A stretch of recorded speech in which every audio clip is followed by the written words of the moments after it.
एक फैमिली कहती है कि कुछ साल पहले 6 लाख रुपए हमें सिर्फ क्रेडिट कार्ड वालों को ही देने थे। उसके अलावा होम लोन, कार लोन और एजुकेशन लोन भी था और हमारी साल की सैलरी सिर्फ 3.5 लाख रुपए थी। जब हम फाइनेंशियल प्लानर से मिले तो उसने कहा कि हमें 40 साल लगेंगे अपना पूरा उधार चुकाने के लिए और फाइनेंशियली स्टेबल बनने के लिए। लेकिन फिर हमने डेव रामसे की बुक टोटल मनी मेकओवर पढ़ी और फिर सब चेंज हो गया और हमने डेव रामसे के बताए हुए 7 स्टेप्स कंप्लीट करें और फिर कुछ ही सालों में हमारी फाइनेंशियल कंडीशन कंप्लीटली इंप्रूव हो गई। दोस्तों, आज की ये वीडियो इसी famous book total money makeover के ऊपर है, जिसमें हमें 7 बेबी स्टेप्स को फॉलो करना पड़ेगा एक एक करके। वो कहते हैं ना कि do not run before you know how to walk, यानी भागने से पहले चलना सीखो। इसलिए हमें फाइनेंशियली इंप्रूव होने के लिए इन 7 स्टेप्स में से किसी भी स्टेप को मिस नहीं करना है। तो आइए स्टार्ट करते हैं। सबसे पहले बेबी स्टेप से जो कहता है सेव $1000 फास्ट। ये प्रिंसिपल कहता है कि जितनी जल्दी हो सके हमें 1 लाख रुपए सेव करने हैं।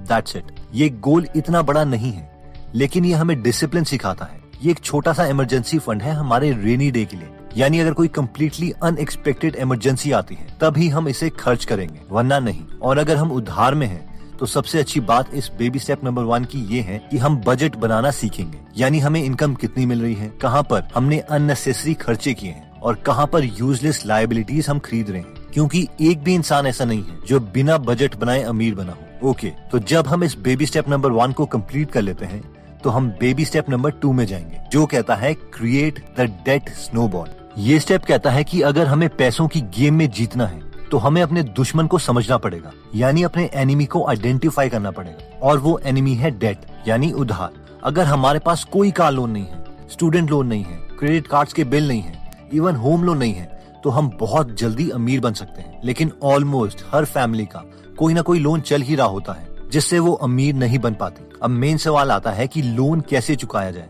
क्या सबसे बड़ा लोन पहले दिया जाए जिसमें ज्यादा इंटरेस्ट पड़ रहा है, या सबसे छोटा लोन? तो ऑथर कहते हैं कि सबसे पहले हमें हर लोन की एक लिस्ट बनानी पड़ेगी। उसके बाद हर लोन की मिनिमम किस्त यानी इंस्टॉलमेंट तो हमें देनी ही देनी है, लेकिन जो सबसे छोटा लोन है उसमें जितना ज्यादा हो सके कहीं से भी पैसे बचा के डाल देने चाहिए। अब ऑब्वियसली कई लोग बोलेंगे सर लगता है आपने मैथ्स नहीं पढ़ा, बड़े लोन को पहले चुकाएंगे तो हमें ओवरऑल कम पैसे देने पड़ेंगे। और ये इनफैक्ट ट्रू भी है और इसे आप एक्सेल शीट में प्रूव भी कर सकते हैं। लेकिन ऑथर बोलते हैं कि ये मैथ्स की गेम नहीं है। अगर ये मैच की गेम होती तो हमने कभी भी लोन ही नहीं लिया होता और यूजलेस खर्चे ही नहीं किए होते। अगर हमें पैसों की गेम में जीतना है तो हमें इमोशनली जीतना पड़ेगा। अब जब हम अपनी पूरी एनर्जी छोटे लोन्स में लगाएंगे तो वो बहुत जल्दी खत्म हो जाएगा और हमारे ब्रेन को लगेगा yes I can do it. अब जैसे ही वो छोटा लोन खत्म होगा तो हम जो उसकी इंस्टॉलमेंट दे रहे थे वो पैसे दूसरे छोटे लोन में भी लगाने लग जाएंगे और वो भी कंपैरेटिवली जल्दी खत्म हो जाएगा।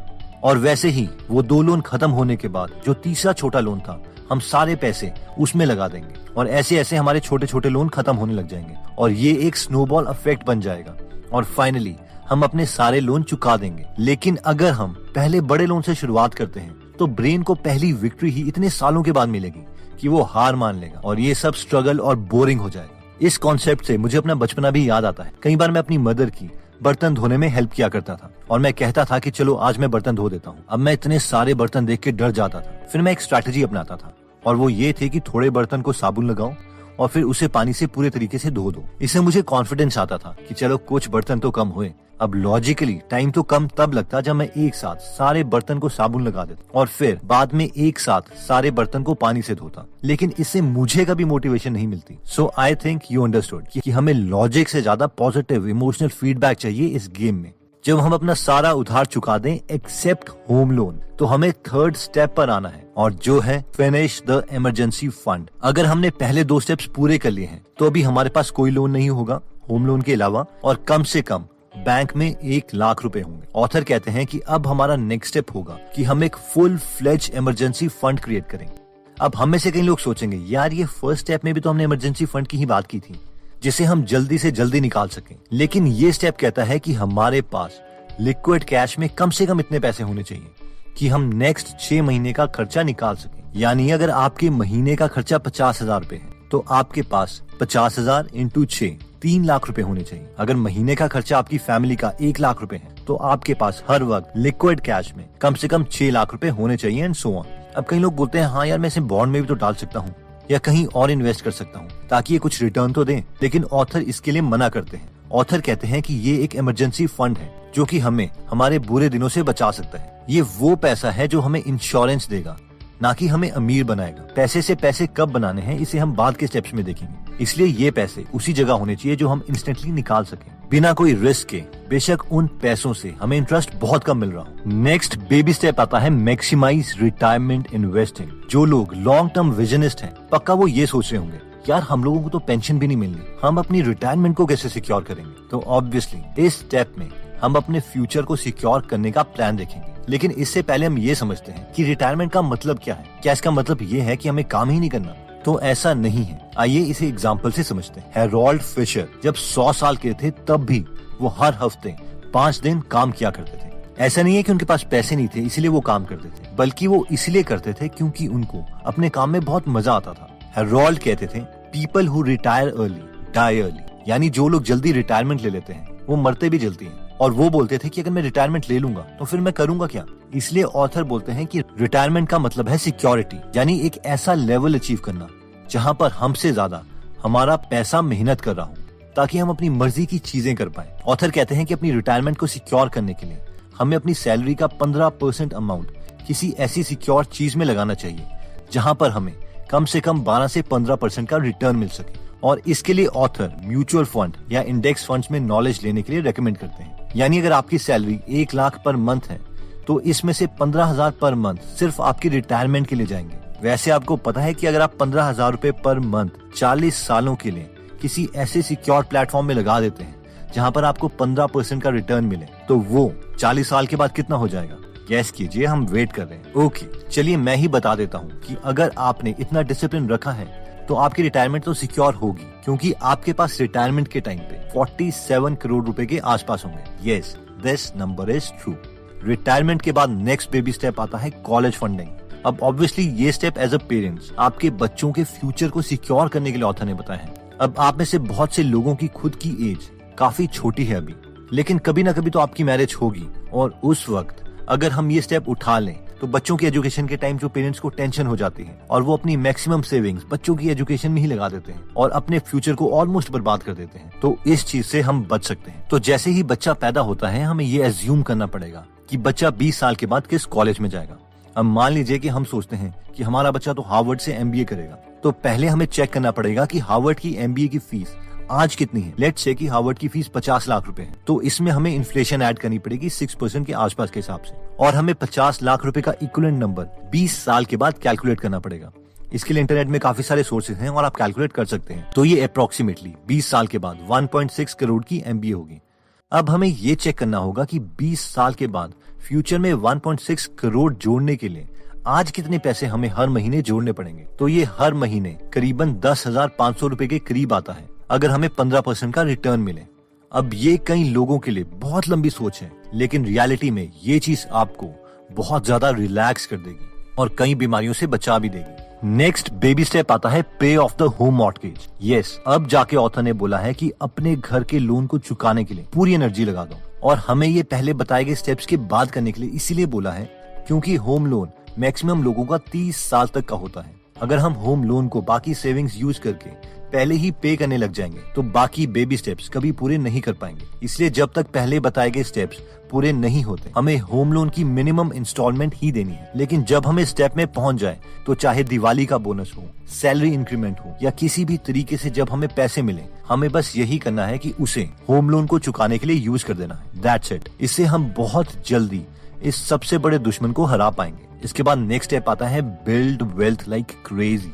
अब टाइम है अपने एक्स्ट्रा कैश को काम पर लगाने का, ऐसी स्किल सीखने का जिससे हम पैसे से पैसा कमा सकें। इसके लिए बहुत से मेथड्स हैं, जैसे कि real estate, high income skills, investing etcetera, जिसके बारे में हमें डिटेल में नॉलेज लेनी पड़ेगी। अगर हम इन्वेस्टिंग में इंटरेस्टेड हैं तो हम 5 पैसा ऐप प्लेटफॉर्म इन्वेस्टिंग के लिए यूज कर सकते हैं, जिन्होंने ये वीडियो भी स्पॉन्सर की है। आजकल बहुत सारे यंगस्टर्स, स्पेशली जिनकी एज 25 से कम है, वो इन्वेस्टिंग की तरफ आ रहे हैं, पर इन्वेस्टिंग ट्रेडिंग कैसे करनी है या डीमैट अकाउंट के चार्जेस देने पड़ेंगे, इसलिए वो पीछे हट जाते हैं। तो 5 पैसा स्कूल एक ऐसी ट्रेडिंग एप्लीकेशन है जहां ट्रेडिंग से जुड़े हर एक कॉन्सेप्ट को 1 मिनट में एकदम आसान भाषा में एक्सप्लेन किया गया है। इसके अलावा 5 पैसा यंगस्टर्स के लिए एक स्पेशल ऑफर लाया है जो स्पेशली 25 साल से कम एज के लिए है, जिसमें डीमैट अकाउंट क्रिएट करने के 5 पैसा कोई चार्जेस नहीं लेता, जबकि बाकी प्लेटफॉर्म 300 से 1000 रुपए तक चार्ज करते हैं। इसमें कोई ब्रोकरेज फीस भी नहीं देनी पड़ती। 5 पैसा AMC यानी अकाउंट को मेंटेन करने के चार्जेस नहीं लेता। इवन म्यूचुअल फंड में इन्वेस्ट करने के लिए कोई प्लेटफॉर्म फीस नहीं लगती। एनीवेज, अगर आप ट्रेडिंग या इन्वेस्टिंग में इंटरेस्टेड हैं तो school.5paisa.com पर जा सकते हैं या आप गूगल प्ले स्टोर से इनकी एंड्रॉइड एप्लीकेशन डाउनलोड कर सकते हैं। और ये सारे बेनिफिट्स उठाने के लिए आप 5 पैसा इंस्टॉल करके यंग वेस्टर प्रोमो कोड यूज कर सकते हैं। और नेक्स्ट 7th स्टेप आता है live like no one else. इस स्टेप में अगर आप पहुंच गए हैं तो कॉन्ग्रेचुलेशंस, क्योंकि सिर्फ 1 से 2% पॉपुलेशन ही ये स्टेप अचीव कर पाती है। अब सवाल आता है कि हम इन एक्स्ट्रा पैसों का करेंगे क्या। तो ऑथर कहते हैं कि हमें 3 चीजें करनी है, फन, इन्वेस्ट एंड गिव। आइए हम इन्हें बहुत सिंपल भाषा में समझते हैं। सबसे पहले है फन। अब हम किसी बच्चे से काम करवाने के लिए उसे बोलते हैं कि अगर तू क्लास में फर्स्ट आएगा तो तुझे मैं तेरे मनपसंद का गिफ्ट दूंगा, और अगर वो फर्स्ट आ जाता है तो उसे गिफ्ट मिलना भी चाहिए। इसी तरीके से पैसे हमने इसलिए कमाए हैं ताकि हम अपने और अपने परिवार को कंफर्टेबल लाइफ दे सकें, और इसलिए अब हम अपनी पसंद की कार ले सकते हैं, घड़ी ले सकते हैं या इवन एक विला भी ले सकते हैं। बस इस स्टेप को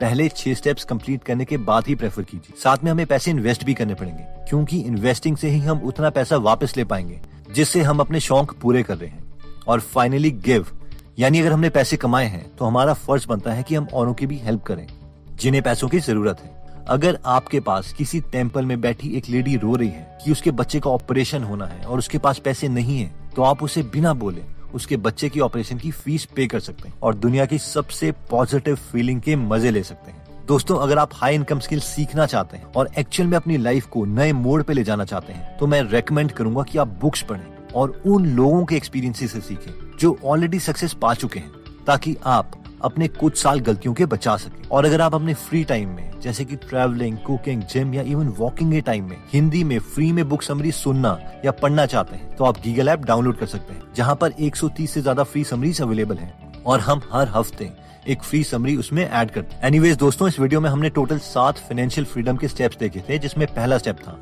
कि सेव 1 लाख रुपए। इसके बाद सेकंड स्टेप में था कि हमें छोटे लोन से अपने लोन्स खत्म करने स्टार्ट करने चाहिए, होम लोन के अलावा। नेक्स्ट स्टेप था कि इमरजेंसी फंड जोड़ो ताकि हम अगले 6 महीने का खर्चा उठा सकें। फोर्थ स्टेप था कि रिटायरमेंट के लिए इनकम का कम से कम 15% सेव करो। फिफ्थ स्टेप कहता है कि हमें बच्चों की कॉलेज की एजुकेशन के लिए उनके पैदा होते ही इन्वेस्टमेंट स्टार्ट कर देनी चाहिए। सिक्स्थ स्टेप था कि अब हमें होम लोन एग्रेसिवली पे करना चाहिए। और फाइनली 7th स्टेप कहता है कि फन करो, इन्वेस्ट करो और डोनेट करते रहो। दोस्तों, आई होप ये वीडियो आपको वैल्यूएबल लगी होगी।